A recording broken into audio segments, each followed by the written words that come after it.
ओम शांति। 144 साल बाद आए इस कुंभ में जानिए क्यों जरूरी है जाकर के स्नान करना। देखिए, प्रयागराज की पावन भूमि पर चल रहे महाकुंभ में भारत के कोने कोने से और देश विदेशों से भी भक्त लोग श्रद्धालु आकर के महाकुंभ में स्नान करने के लिए पहुंच रहे हैं। अपने पापों से मुक्ति पाने के लिए भक्त लोग इस महाकुंभ में मां गंगा में स्नान करने के लिए बड़ी श्रद्धा और भावना से पहुंच रहे हैं। त्रिवेणी संगम पर स्नान करके अपने आप को बहुत ही धन्य महसूस कर रहे हैं।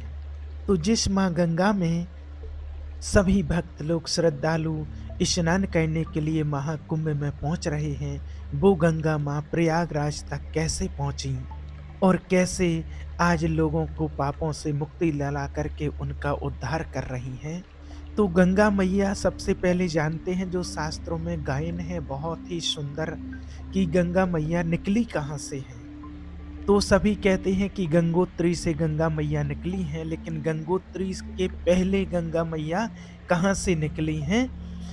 कई लोग कहते हैं भगवान भोलेनाथ की जटाओं से निकली हैं, लेकिन भोलेनाथ की जटाओं से निकलने के पहले गंगा मैया कहाँ से निकली हैं? गंगा मैया का एक नाम है विष्णुपदी।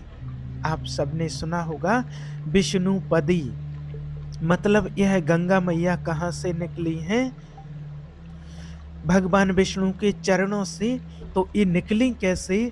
और ये घटना तब की है जब राजा बलि के यहाँ भगवान श्री नारायण 52 अवतार में आए। 52 बन करके कौन आए राजा बलि के द्वार पर? वही नारायण। क्या बन करके आए? वामन बन करके आए। जब भगवान विष्णु श्रीमन नारायण वामन बन करके आए तो राजा बलि से कितने पग भूमि मांगी? हे राजन, हमें 3 पग भूमि दे दीजिए। अच्छा महाराज, थोड़ा और ज्यादा ले लो, आप 3 पग भूमि का क्या करोगे? लेकिन कहते हैं नहीं नहीं, हमें सिर्फ 3 पग ही चाहिए।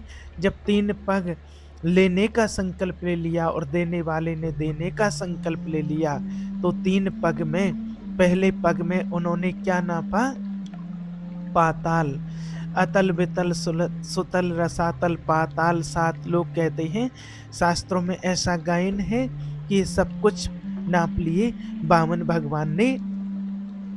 फिर 7 लोग ऊपर के जब नापे तो भगवान नारायण का पांव स्वर्ग को सबको नापते हुए जब सत्यलोक में पहुंचा, कहते हैं कि सत्यलोक में ब्रह्मा जी विराजमान थे। तो ब्रह्मा जी ने देखा कि भगवान श्री नारायण का चरण मेरे द्वार से गुजर रहा है, तो ब्रह्मा जी ने बिना देर किए और श्रीमन नारायण के पैर का अंगूठा चरणों को उनके धो लिया। उनके कमंडल में जल था ब्रह्मा जी के, तो जल डाला और धुल करके वही चरणामृत अपने कमंडल में उन्होंने भर लिया। किसने? ब्रह्मा जी ने। भगवान नारायण का यानी कि वामन जी के चरण का अंगूठा धुल करके ब्रह्मा जी ने कहाँ भर लिए? अपने कमंडल में भर लिया। और वामन भगवान ने जब 3 पग भूमि ले ली, राजा बलि के मस्तक पर तीसरा पग रखा, वो लीला हो जाती है पूरी। उसके बाद फिर राजा सगर के पुत्र हुए असमंजस, फिर अंशुमान, फिर उनके दिलीप, फिर दिलीप के पुत्र हुए भागीरथ। क्या नाम पड़ा उनका? भागीरथ। भागीरथ के पिता थे राजा दिलीप, तो दिलीप के जो पुत्र हुए उनका नाम पड़ा भागीरथ। तो फिर भागीरथ जी ने तपस्या की, और भागीरथ जी ने जब तपस्या की तो उनके तपस्या के प्रभाव से ब्रह्मा जी प्रकट हुए और कहा कि प्रभु ऐसी कृपा करो, हमें गंगा मैया दो ताकि हमारे पूर्वजों का उद्धार हो जाए। उनके ऐसा लेख है कि सगर के 60,000 पुत्र कपिल मुनि के आश्रम में उनका अपमान करके और उसमें भस्म हो चुके थे। तब भागीरथ जी ने जब कहा कि प्रभु गंगा जी को प्रकट करिए, तो भगवान नारायण का धोया हुआ वही पैर का जल और ब्रह्मा जी ने उस अपने कमंडल से और एक धारा गिरा दी जरा सी एक धारा गिरा दी, पर वो धारा इतनी तेजी से आई कि वो पाताल में चली जाती। तब गंगा मैया ने कहा कि हमारा वेग पृथ्वी सह ना पाएगी, और पृथ्वी ना सह पाएगी तो भगवान शंकर को प्रकट करके कहो कि वो हमारे तेज को सहें। तब भागीरथ जी ने भोलेनाथ को प्रसन्न किया, और जब भागीरथ जी ने भोलेनाथ जी को प्रसन्न किया तो उन्होंने अपने माथे में गंगा जी को जटाओं में समा लिया, और वही वेग से जब उनकी जटाओं में गई भोलेनाथ की, फिर अपनी जटाओं से फिर उन्होंने धीरे से छोड़ा। और जब धीरे से छोड़ा तो गंगा मैया को हरिद्वार के ऊपर एक साधु रहते थे जिनका नाम था जन्नू ऋषि। जन्नू ऋषि जिनका नाम था, तो जन्नू ऋषि ने गंगा जी ने क्या किया, बाबा जी की कुटिया बहा दी। उनकी कुटिया बनी थी, बाबा जी तपस्या कर रहे थे।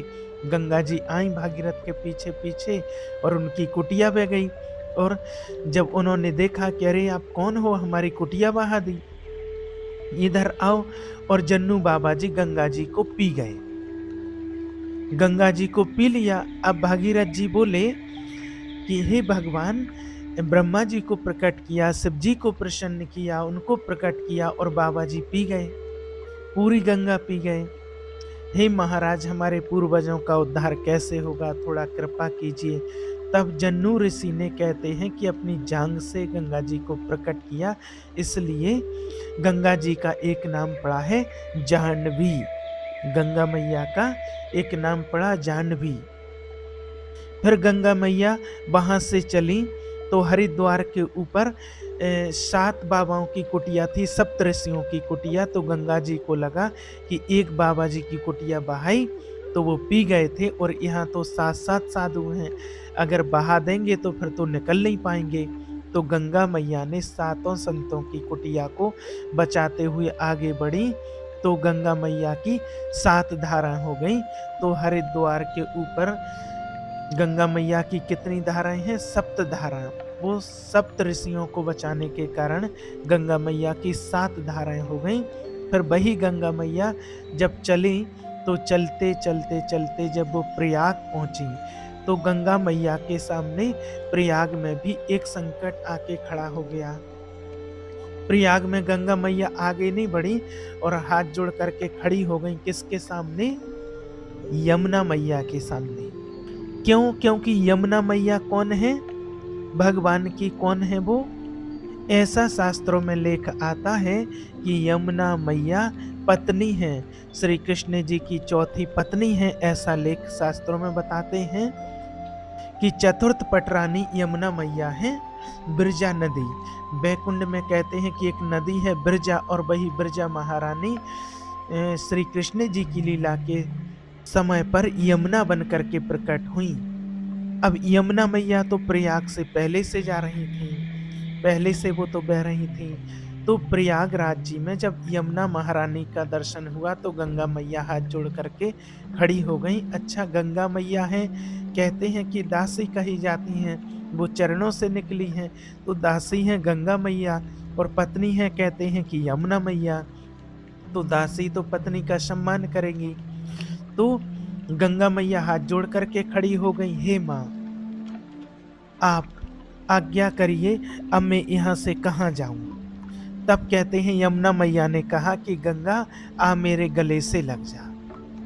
तब गंगा मैया को यमुना जी ने अपने गले से लगाया, और गंगा मैया ने कहा, यमुना मैया ने कहा गंगा मैया से कि बहन, आज से आगे की यात्रा तू करेगी, आज से यहाँ से आगे तेरे नाम से जाना जाएगा, और मैं अपनी यात्रा यहीं पूरी करती हूँ।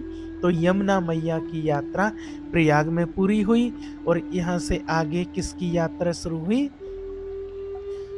गंगा मैया की, यमुना मैया की आज्ञा से चालू हुई। यहाँ पर एक तीसरी नदी भी है जो आप सभी ने सुना होगा, वो हमेशा गुप्त रहती हैं। और वो गुप्त कैसे रहती हैं? जैसे कोई अपने बालों की चोटी करती हैं माताएं बहनें, जैसे कोई माँ अपनी बच्ची की चोटी करे, पोती की चोटी करे, किसी की भी चोटी करे, तो चोटी करते समय बालों की कितनी धाराएं निकलती हैं? 3। जब बालों की 3 धाराएँ निकालते हैं और जब चोटी पूरी होती है तो दिखती कितनी धाराएँ हैं? 2। आप ध्यान से देखना कि चोटी जब बनाते तो 3 धाराएँ निकलती और दिखती चोटी 1 है और चोटी में 2 धाराएँ दिखती हैं, कि 2 धाराओं से बनी हुई है। लेकिन अब आजकल क्या है, आजकल चोटी भी नहीं करते हैं लोग, तो इतना दिखता भी नहीं है। समस्या तो ये आ गई है, इसलिए चोटी नहीं लोगों की दिखती हैं आजकल तो। तो चोटी में 3 धाराएँ रहती हैं, जब हाथों से गूँथती हैं तो उसमें दिखती कितनी हैं? 2, लेकिन होती वो 3 हैं। उसी तरह से ये गंगा मैया को भी त्रिवेणी कहते हैं। त्रिवेणी संगम प्रयागराज में त्रिवेणी संगम है। यहाँ गंगा और यमुना मैया की 2 धाराएँ तो दिखती हैं, पर चोटी में जैसे तीसरी होती तो है, जैसे दिखाई नहीं पड़ती है। ऐसे यहाँ पर प्रयागराज में संगम पर माँ सरस्वती विराजमान तो हैं, लेकिन वो दिखती नहीं हैं, वो हम सब की नज़र से परे रहती हैं। अब ये बात उन दिनों की है। देखिए इस सरस्वती मैया निकली कहाँ से है, इस बात को और समझिए। बद्रीनाथ जी में एक गुफा है, व्यास गुफा, जहाँ पर वेद व्यास जी ने कहते हैं कि बैठ करके 18 पुराणों की रचना की, ऐसा शास्त्रों में लेख है। वहाँ से सरस्वती माँ बहती हैं, वहाँ पर अच्छी बहती हैं। कितने ही लोगों ने, आप लोगों में से कितने लोगों ने दर्शन किए होंगे। तो एक बार क्या हुआ कि सरस्वती माता, उनकी जो झलकोर थी, कहते हैं ऐसा कि जब बहाव था, हिचकोल मार रही थी, हिचकोली मार रही थी। तो व्यास जी कुछ लिख रहे थे, रचना कर रहे थे, तो बार बार सरस्वती माता हिचकोलों से जल उनके ऊपर फेंक रही थी, उनके ऊपर पानी के छींटे आ रहे थे। तो व्यास जी ने कहा कि हे सरस्वती थोड़ा शांत रहो, मैं लेखन कर रहा हूँ, तुम शोर कर रही हो, थोड़ा शांत रहो। अब वहां बड़ा शोर था सरस्वती मैया का, तो सरस्वती माँ को पता नहीं क्या सोचा, वो तो लीला थी और वो तो अपना हिलकोरे मारती रही और शोर होता रहा, शोर बना रहा एकदम। व्यास जी ने गुस्से में, क्रोध में आकर के कहा, तुम बात नहीं सुन रही हो, हम लिख रहे हो, तुम शोर कर रही हो और छींटे भी मार रहे हो, पानी आ रहा है, जाओ हम तुम्हें श्राप देते हैं, तुम जमीन के अंदर चली जाओ। अब ऊपर ऊपर नहीं, अब अंदर अंदर रहना। तो व्यास जी के कारण सरस्वती माँ फिर वहां से थोड़ा उनका दर्शन होता है, थोड़ा सा दर्शन होता, उसके बाद से फिर वो धारा ऊपर की जगह कहाँ चली गई, नीचे से चल पड़ती है जमीन के अंदर से, और वही धारा प्रयागराज जी पहुंचती है और यहाँ पर संगम होता है, तीनों का संगम होता है। इसलिए प्रयाग में कितने अक्षर हैं? प्रा, या और गा। प्रा माना छिपी हुई पृथ्वी के अंदर, यानी पृथ्वी के अंदर छिपी हुई कौन है? सरस्वती माँ। प्रा पृथ्वी के अंदर छिपी हुई, और पृथ्वी के अंदर छिपी हुई सरस्वती, और या से यमुना और गा से गंगा। ये 3 अक्षर हैं और तीनों अक्षर तीनों नदियों का प्रमाण दे रहे हैं। प्रयाग, प्रा माना पृथ्वी पर छिपी हुई सरस्वती मैया, या माना यमुना और गा माना गंगा। अब देखो यहाँ पर तीनों का क्रम देखिएगा, पहले कौन है? पहले हैं सरस्वती, इसलिए प्रा। फिर दूसरे नंबर पे हैं यहाँ यमुना जी, इसलिए या, प्रा या। और गंगा जी सबसे बाद में आती हैं, भागीरथ जी के कहने से आई, उनके साथ आई, उनकी चरण पदी हैं। तो गा आखिरी में है, गा है आखिरी में प्रयाग, तो गंगा। तो यहाँ पर माँ भगवती यमुना मैया ने गंगा मैया को अपने गले से लगा करके सम्मानित किया, उनका मान बढ़ाया।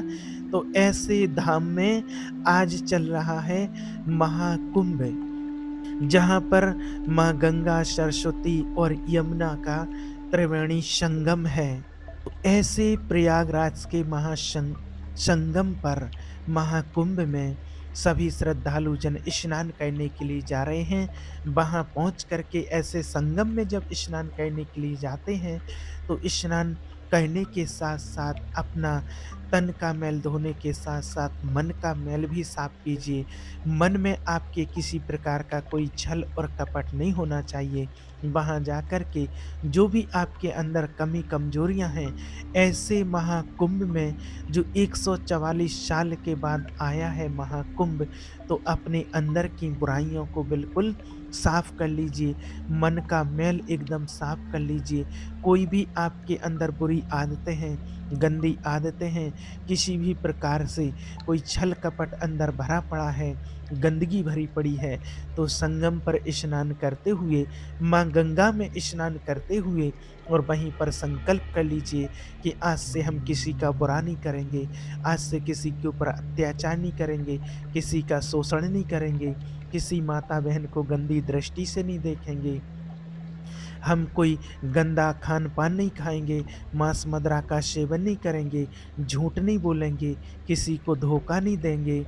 ऐसे जब आप अच्छे-अच्छे संकल्प करके आएँगे माँ गंगा में, तब आपका संगम पर स्नान करना और इस महाकुंभ में स्नान करना आपका सफल होगा और आपका तन और मन दोनों पवित्र हो जाएँगे और ऐसी पतित पावनी महागंगा मैया में स्नान करके आप धन्य हो जाएँगे।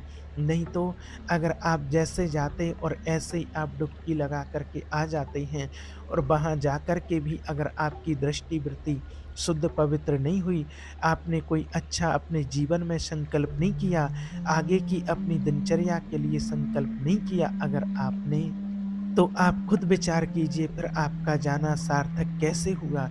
इसलिए आप ऐसे महान समय पर, इतने पवित्र समय पर, ऐसे महान संगम में और इतने सालों के बाद आए हुए महाकुंभ में आप पहुँच रहे हैं, तो इसका पूरा-पूरा लाभ लीजिए। लेकिन एक बात का विशेष से विशेष ध्यान रखिए कि आप वहाँ तक पहुँचे हैं ऐसी पवित्र भूमि पर, तो कोई ना कोई अपने अंदर की कमी कमजोरी, कोई गंदी आदत, उसको छोड़ कर के ज़रूर आइए और कोशिश ये कीजिए कि वहाँ पर किसी भी प्रकार का कोई हमारी दृष्टि, वृत्ति, वाणी, मन, वचन, कर्म से किसी प्रकार से कोई पाप कर्म ना बन जाए। नहीं तो वहाँ जाकर के भी अगर हमारे द्वारा कोई ऐसा कर्म हो जाता है, जब गंगा मैया पर महाकुंभ में इतनी पवित्र भूमि पर पहुँच गए हैं, तो वहाँ पर किसी प्रकार का कोई भी पाप कर्म नहीं, वहाँ आप पाप धोने के लिए गए हैं। पतित पावनी गंगा में आप अपने पाप कर्मों को नाश करने के लिए गए हैं, लेकिन वहाँ से कोई ऐसा पाप कर्म ना बन जाए, इस बात का आपको विशेष ध्यान रखना है और जितना हो सके वहाँ पर गए हुए श्रद्धालुओं का, भक्तों का सहयोग करना है। जिसको जो ज़रूरत हो उसका जो सहयोग आप कर सकते हैं वो सहयोग करना है और सभी को हमें चांस देना है कि सभी अच्छे से स्नान कर सकें, सभी की मदद करना है। जो भी बूढ़े-बुजुर्ग लोग जाते हैं तो उनको भी आपको पहले स्नान करने के लिए उनको जगह देनी चाहिए, उनका सहयोग करना चाहिए। आपसे जो बनता है वहाँ पर सेवा और सहयोग कीजिए। तो आपका महान पुण्य बनेगा और आपको इस महाकुंभ में स्नान करने का पूरा-पूरा फल मिलेगा। ओम शांति।